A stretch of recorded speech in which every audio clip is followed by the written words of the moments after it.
Hello, my beautiful friend. Today on the podcast, I want to talk about something that I don't think I've talked about for a long time, and that is failure. So, this has been coming up in my conversations with many clients who are reaching out to me, or many clients that I already have in the program. And I'll give you a little more specifics, but really, how we look at failure, I think, is a huge area where you can gain so much momentum.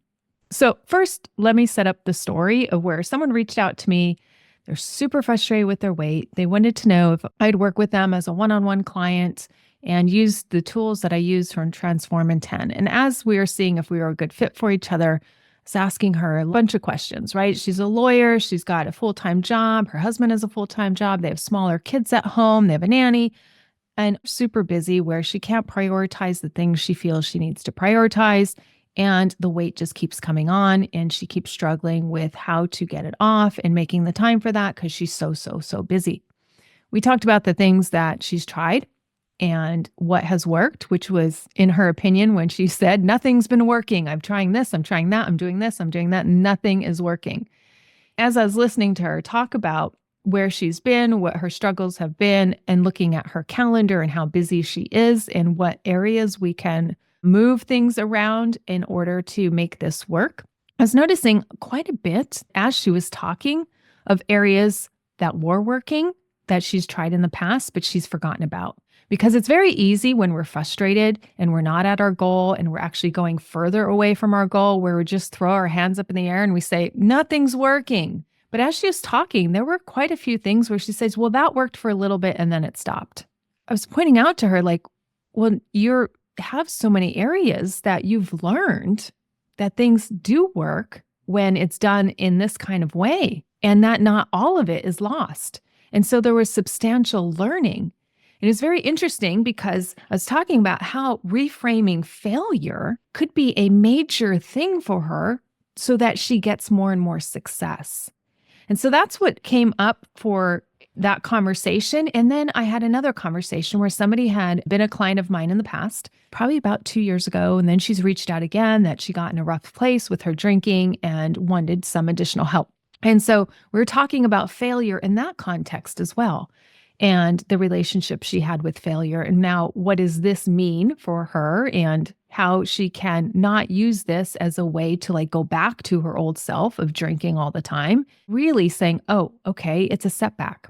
So when we look at failure, what really is failure? Failure is just saying, oh, that path didn't work to give me the results that I wanted. Of course, not every path is going to work, and not the first time that we try anything is going to work. So to be a human on the planet means you're going to fail. You're going to fail. Think of little toddlers who get up and try to walk the first time. They fail. They fall down. Right? You may have needed more training to get that driver's license, right? Some people fail a year in college or a course in college or whatever. There's always going to be failure. I had failure in the past, and I'm sure I'm going to have failures in the future. And when you think about it that way, failure is simply a part of life. I tried getting pregnant. I failed multiple times until we were able to get pregnant, right? Like people call that a failure. Oh, I failed to get pregnant. I failed to do this. I failed that. I failed a test. I failed whatever. We will fail. We are not infallible, right? We're humans. We're going to fail. And if you really take that approach to it, like, oh, I just haven't found the right path yet, but I'm on the path. I think it really alleviates some of this negativeness that comes with the word failure. Failure, we think bad, it shouldn't be happening, it never should happen. And if you take the approach of like Thomas Edison, it's like, oh, I've just found 10,000 ways not to do something before I found the way to do something. And it's not to say we have to try 10,000 different ways. It just is like failure is part of the process. When I was trying to cut back on drinking, I failed a lot. At least that's what I thought, right? I do a dry January, a sober October. I talk about this all the time. They would work for that month. And then by 2 days into the next month, I'm back to the same level of drinking that I was at. So I'm like, gosh, that was a failure. But was it? I mean, I really gave up alcohol for a whole month. That's a win. But what was I failing at? I was failing at making it consistent. I was failing at changing my identity. I was failing at making the new way of drinking a habit, right? I was defaulting back to my old habits. And I didn't know how to do that. Nobody was talking about that. Nobody was out there talking about how to make it into a habit and not just something that you do for 30 days, right? You take a break and then you're just like, I should just be a different person on the 31st or 33rd day, whatever. It was by hiring a coach that helped me do the inner work, the work that I didn't know I needed to do. I thought it was all about controlling the outside of me, the alcohol. I thought it was all about not buying it, not bringing it into the house, controlling the alcohol part. I didn't have any idea it had to do with my relationship and my thoughts about it and what I was thinking and how I was utilizing it in my life. And was it a coping mechanism? And oh, yes, it was. And here's where it is a coping mechanism. And here's where I overdrank and why and the triggers. Like, nobody sat down with me to tell me all this or teach me this. I didn't discover that until I reached out to this coach. And when I reached out to the coach and tried her method, I got some success. Did I get all this success? No, I didn't. So would you call that a success or a failure? Right? I got some success, but I didn't get all the way. I was happy with the initial success that I was getting because I was 35 to 40 drinks a week. And then I got down to about 12. That felt like, wow, 12 drinks a week. That's pretty amazing. But then that amount started to feel like too much. And then what she was working with me with wasn't helping me reduce it anymore. So I could have said, oh, well, this is where the story ends, right? I'm just going to be somebody who drinks about 12 drinks of alcohol a week. I guess that's as good as it gets. And I could have just stopped pursuing. But no, I pursued further. I found other resources where I could educate myself. I found other coaches and mentors that helped me process my emotions differently and do some of that more inner transformation work that allowed for my healing and allowed for me not to desire it so much. And this also came up about looking at failure as well, because inside of Epic You, I was talking about, gosh, I got right what I wanted for November. I came in at a drink count of 5.5 drinks. And some people were like, I hit my goals, some people didn't. And so, okay, how are we defining this? And some people are calling it a failure. And so really looking at your relationship with failure.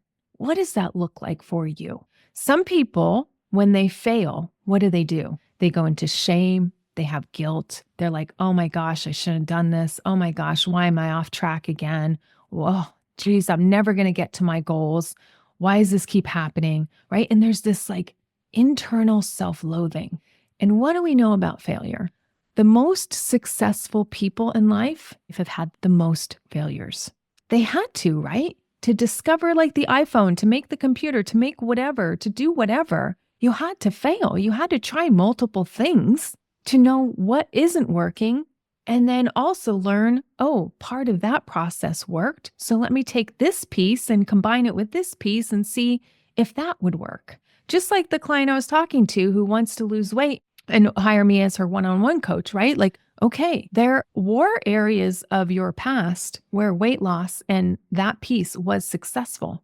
And why did it stop becoming successful? And where did it go awry? And what parts didn't you like? And here's what we learned. She hates getting on a scale because that number, she just makes it mean success or failure.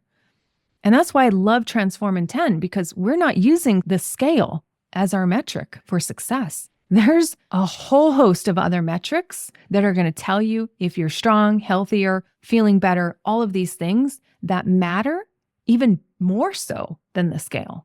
We can pull in lab values if that excites you. So many other metrics that are telling us that you are getting healthier, not just the scale. Your clothes even fitting, right? We don't even have to use the scale. We can just use your clothes fit the way you want them to. If not, okay, that's a metric. And we can change that.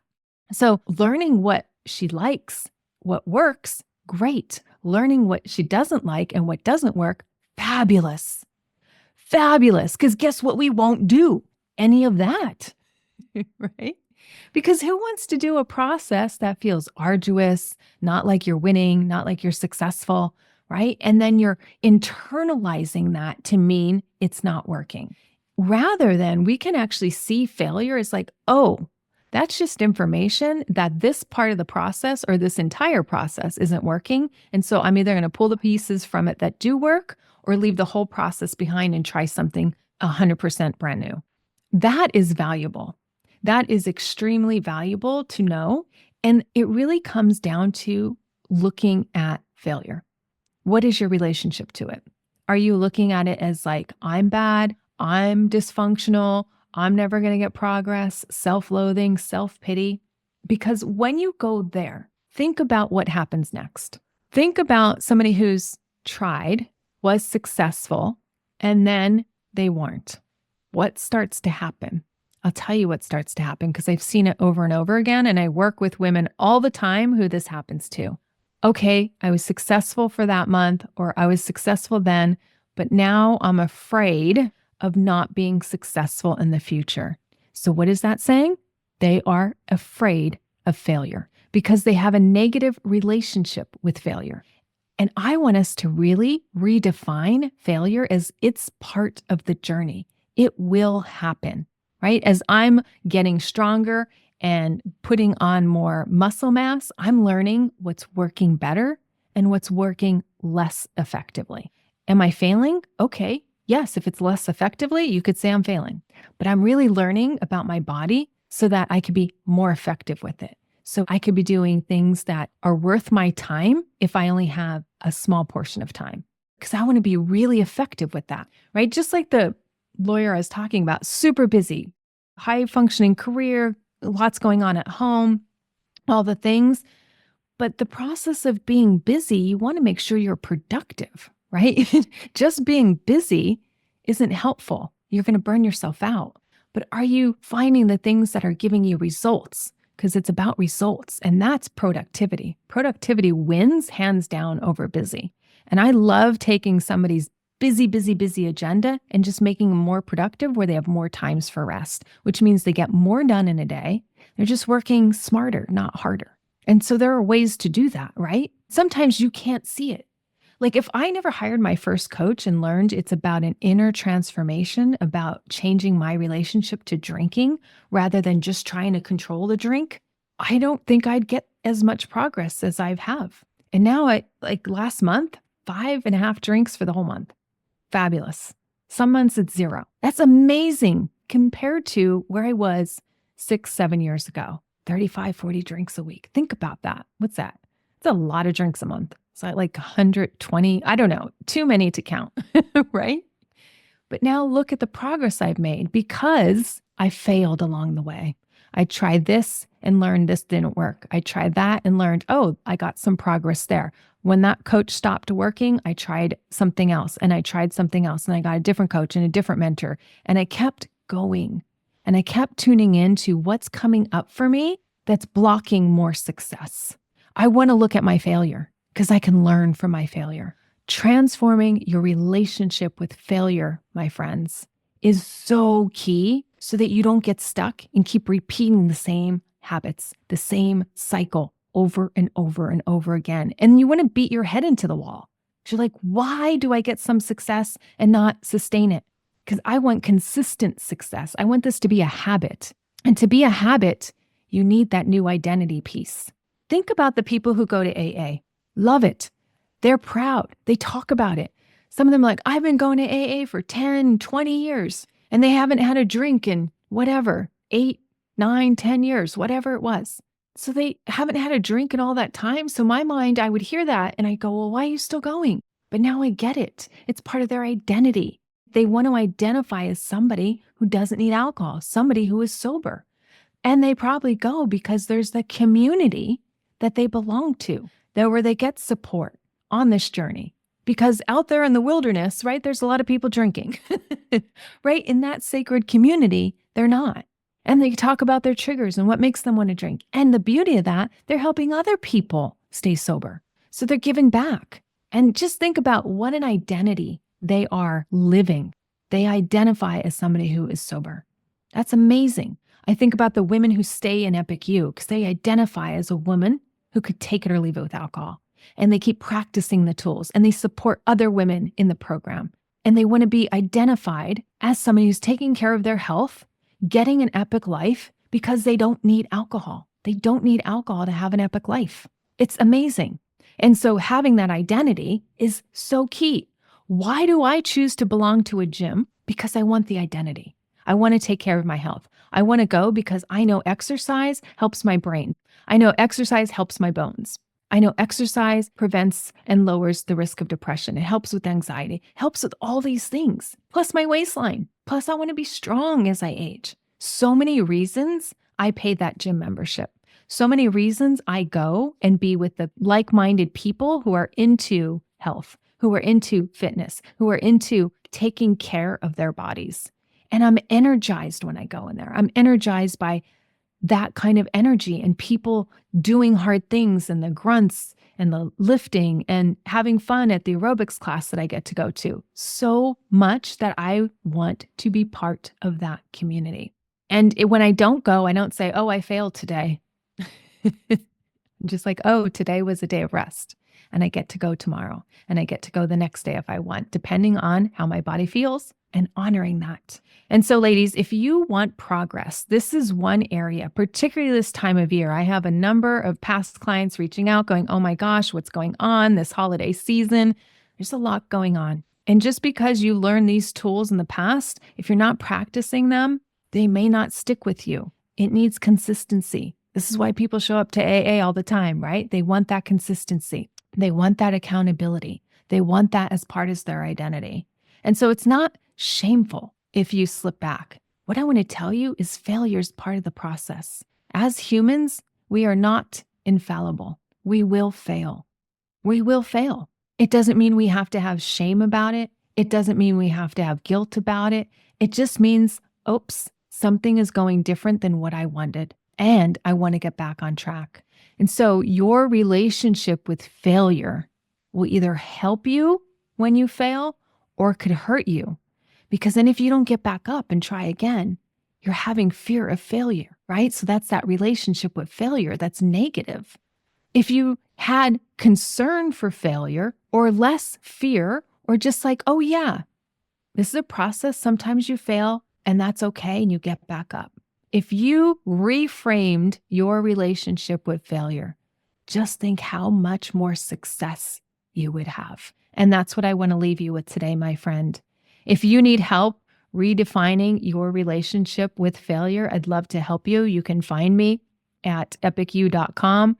Again, I have one-on-one programs. I have Transform in 10 for people who want to love their bodies, lose weight, and get healthy and strong.